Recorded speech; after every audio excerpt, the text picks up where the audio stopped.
Hello বন্ধুরা, welcome to only sports view. তো এই ভিডিওতে ইন্ডিয়ান ফুটবল আইএসএল নিয়ে বেশ কিছু আপডেট রয়েছে, যেরকম ইস্টবেঙ্গল মোহনবাগান নিয়ে বেশ কিছু আপডেট রয়েছে এবং এর পাশাপাশি কলকাতাতে মেসি আসতে পারে, তো সেই ব্যাপারটা নিয়েও আলোচনা করব। তো ভিডিওটি সবাই শেষ পর্যন্ত দেখতে থাকো, আর চ্যানেলে নতুন হয়ে থাকলে চ্যানেলটি সাবস্ক্রাইব করে পাশে থাকা বেল আইকনটি অন করে পাশে থেকো।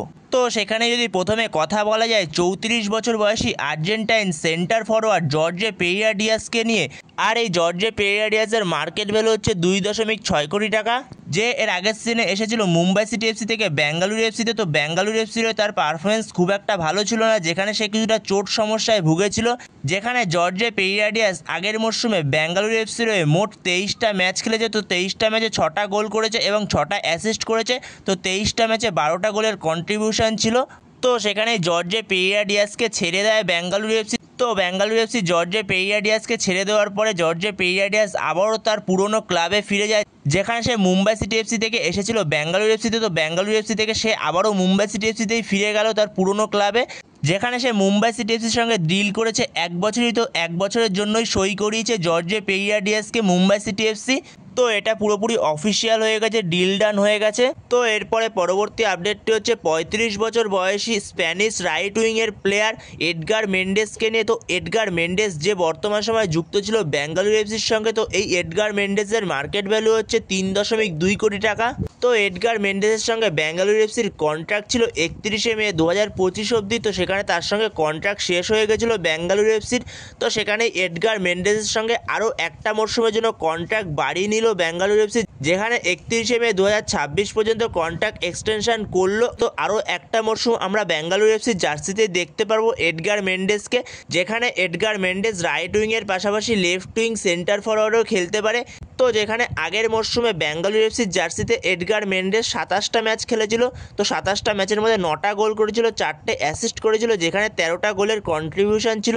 তো সেখানে যথেষ্ট ভালোই খেলেছিল। তো সেখানে আরও একটা মরশুমের জন্য কন্ট্রাক্ট এক্সটেনশন করলো এডগার মেন্ডেসের সঙ্গে, যেহেতু তার বয়সটা অনেকটা হয়ে গেছে, 35 বছর বয়স হয়ে গেছে। তো সেই কারণেই একটা মরশুমের জন্য কন্ট্রাক্ট এক্সটেনশন করলো।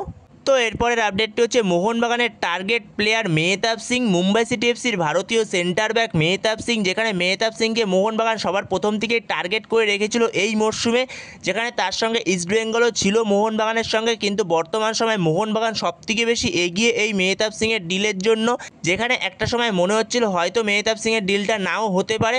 তো সেখানেই বর্তমান সময় যেরকম আপডেট পাওয়া যাচ্ছে, তো মেহতাব সিংয়ের ডিলটা হয়তো মোহনবাগান খুব শিগগিরই ডান করে ফেলবে। তো সেরকমই কথাবার্তা এগোচ্ছে।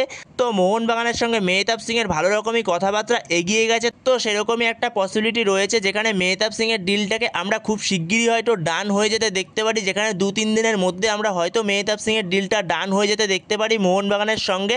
তো পরবর্তী সময় মেহতাব সিংয়ের ডিল নিয়ে আর আপডেট পেলে অবশ্যই তোমাদের সাথে শেয়ার করে দেবো, এবং এর পাশাপাশি যদি ডিলটা ডানও হয়ে যায় তো অবশ্যই তোমাদের সাথে তখনই শেয়ার করে দেবো। এর পাশাপাশি মোহনবাগানের যদি ট্রান্সফার ব্যানটা নিয়ে কথা বলা যায়, যেখানে মোহনবাগান যে ট্রান্সফার ব্যানটা খেয়েছিল জেসন কামিন্সের ডিলটার জন্য, যেখানে মোহনবাগান সমস্ত রকম পেপার ওয়ার্ক কমপ্লিট করে ফেলেছিল, সমস্ত রকম পেপার জমা দিয়ে দিয়েছিল ফিফার কাছে। তো সেখানে তোমাদের যেরকমটা জানিয়েছিলাম সমস্ত রকম পেপার ওয়ার্ক জমা দিয়ে দিয়েছে মোহনবাগান, যেখানে শুধুমাত্র সময়ের অপেক্ষা ফিফা থেকে ব্যানটা তুলে দেওয়ার। তো সেখানে মোহনবাগানের জন্য ফিফা থেকে ব্যানটা তুলে দেওয়া হয়েছে। তো মোহনবাগানের আর কোনো রকম বাধা রইল না প্লেয়ার সাইনিংয়ে, যেখানে মোহনবাগান সমস্ত রকম পেপার জমা দেওয়ার পরে মোহনবাগানের কোনো রকম বাধা ছিল না, মোহনবাগান তখনও করতে পারতো প্লেয়ার সাইনিং করালে। কিন্তু মোহনবাগানের কাছে এখন পুরো অফিসিয়ালি কোনো রকম আর বাধা রইল না মোহনবাগানের প্লেয়ার সাইনিং করাতে, যেখানে মোহনবাগানের যে ফিফা ব্যানটা ছিল তো সেটা পুরোপুরি উঠে গেল। যেখানে মোহনবাগানের টার্গেট প্লেয়ার অভিষেক টাকচাম সিং, যেখানে অভিষেক টাকচাম সিংয়ের সঙ্গে মোহনবাগানের অনেক দূরই কথাবার্তা এগিয়ে গেছিলো, প্রায় ফাইনাল স্টেজেই কথাবার্তা হচ্ছিল অভিষেকের সঙ্গে মোহনবাগানের। তো সেখানেই মোহনবাগানের সঙ্গে এই রেসে ছিল ইস্টবেঙ্গল। তো সেখানে এই ডিলটা নিয়ে বর্তমান সময় একটু সমস্যা হয়ে গেছে, যেখানে ইন্ডিয়ান টিমের এএফসি এশিয়ান কাপ কোয়ালিফিকেশনের যখন ম্যাচ ছিল হংকংয়ের সঙ্গে, তো সেই সময় যখন প্র্যাকটিসে ছিল ইন্ডিয়ান ন্যাশনাল টিম, তো সেই সময় আমাদের ভারতীয় দলের হেড কোচ এবং এফসি গোয়ার কোচ মনোলো মার্কুয়েজ রোকা, তো সেই মনোলো মার্কুয়েজ রোকা সে ট্রেনিংয়ের সময় কথা বলে অভিষেক সিংয়ের সঙ্গে, যেখানে অভিষেক সিংকে সে বারণ করে মোহনবাগানে যেতে। তো যেরকমটা শোনা গেছে মোহনবাগানে আসতে বারণ করার কারণ হলো যেহেতু মোহনবাগানের সুভাশিস বোস রয়েছে, তো সেই কারণে তাকে মোহনবাগানে আসতে বারণ করে। তো সেখানে মনোরম মার্কুয়েজ রোকা সে অভিষেক সিংকে বলে এফসি গোয়া দলে জয়েন করতে।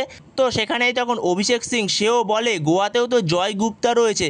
তো সেখানেই তখন মনোরম মার্কুয়েজ রোকা সে বলে জয় গুপ্তাকে ছেড়ে দেওয়া হবে, তো সে যেন এফসি গোয়া দলে জয়েন করে। তো এটা বলা অবশ্যই উচিত নয়, যেখানে সে ভারতীয় দলের কোচ, তো ভারতীয় দলের কোচের পাশাপাশি সে ক্লাবের দিকে নজর দেওয়া একদমই উচিত নয়। হয়তোবা সে পরের মরশুমে এফসি গোয়া দলেরই কোচ থাকবে, যেখানে হয়তো তাকে ইন্ডিয়ান ন্যাশনাল টিমের নেক্সট ম্যাচে আর দেখা যাবে না কোচের পদে। তো যেখানে মোহনবাগান পুরোপুরি প্রায় শেষ পর্যায়ের কথাবার্তা বলে ফেলেছিল অভিষেক সিংয়ের সঙ্গে, তো সেখানেই বর্তমান সময় এখন এফসি গোয়া ঢুকে গেছে এই ডিলটার মধ্যে। তো সেখানে দেখা যাক পরবর্তী সময় এই ডিলটা নিয়ে কী আপডেট আসে। তো পরবর্তী সময় এবারে আপডেট পেলে অবশ্যই তোমাদের সাথে তখন শেয়ার করে দেবো। তো এর পরের আপডেটটা হচ্ছে 23 বছর বয়সী ভারতীয় লেফট ব্যাক জয় গুপ্তাকে নিয়ে, যার মার্কেট ভ্যালু হচ্ছে 1 কোটি টাকা। তো যে বর্তমান সময় যুক্ত রয়েছে এফসি গোয়া দলের সঙ্গে। তো এফসি গোয়া দলের সঙ্গে তার কন্ট্রাক্ট রয়েছে 31শে মে 2028 অবধি, যেখানে আরও 3 বছরের কন্ট্রাক্ট পড়ে রয়েছে এফসি গোয়ার সঙ্গে। তো যেখানে এফসি গোয়ার সঙ্গে এই জয় গুপ্তার 3 বছরের কন্ট্রাক্ট পড়ে থাকলেও ইস্টবেঙ্গল এই ডিলটা ডান করার জন্য এগিয়ে এসেছে, যেখানে ইস্টবেঙ্গল অফিসিয়ালি অফার করেছে জয় গুপ্তাকে, যেখানে জয় গুপ্তাকে হয়তো ছেড়ে দেবে এফসি গোয়া। তো সেখানে ইস্টবেঙ্গল অফিসিয়ালি অফার করেছে এই জয় গুপ্তাকে, যেখানে জয় গুপ্তার আগের মরশুমের থেকে তার আগের মরশুম যেটা 23-24 মরশুম ছিল, তো সেই মরশুমটা দারুণ গেছিলো এফসি গোয়া জার্সিতে, যেখানে আগের মরশুমটা খুব একটা ভালো খেলতে পারেনি জয় গুপ্তা, সেরকম চান্স পায়নি। তো সেখানে জয় গুপ্তাকে নেওয়ার জন্য ইস্টবেঙ্গল ভালো রকমই রেসে রয়েছে। তো সেখানে দেখা যাক পরবর্তী সময় জয় গুপ্তা ইস্টবেঙ্গলে আসে কিনা। তো পরবর্তী সময় এবারে আপডেট পেলে অবশ্যই তোমাদের সাথে তখন শেয়ার করে দেবো। তো এর পরের আপডেটটি হচ্ছে লিও মেসিকে নিয়ে। তো লিও মেসি সে আসতে পারে কলকাতায় ডিসেম্বর মাসে, যেখানে সে শুধু কলকাতায় নয়, তো কলকাতার পাশাপাশি সে দিল্লি মুম্বাইতেও আসবে, যেখানে একটা ইভেন্ট হবে। তো ইভেন্টটার নাম হচ্ছে দ্য গোট কাপ, যেখানে এটা একটা সেলিব্রিটি ফুটবল ম্যাচ, যেখানে বলিউডের তারকা এবং ক্রিকেট ফুটবলের কিংবদন্তিরা থাকবে, যেখানে মেসি উভয় দলের হয়ে টাইব্রেকার নেবে, যেখানে মেসির বাঁ পায়ে জাদু দেখাবে। তো সেখানেই দেখা যাক এই ম্যাচটা কত তারিখে হয়। তো পরবর্তী সময় এই আপডেট জানতে পারলে অবশ্যই তোমাদের সাথে তখন শেয়ার করে দেবো। তো বন্ধুরা এই ভিডিওতে এই পর্যন্তই। তো এই ভিডিওতে এই আপডেটগুলো নিয়ে আলোচনা করার ছিল। তো ভিডিওটি ভালো লাগলে অবশ্যই লাইক শেয়ার সাবস্ক্রাইব করতে ভুলো না। তো নেক্সট ভিডিওতে দেখা হচ্ছে, ততক্ষণের জন্য বাই বাই।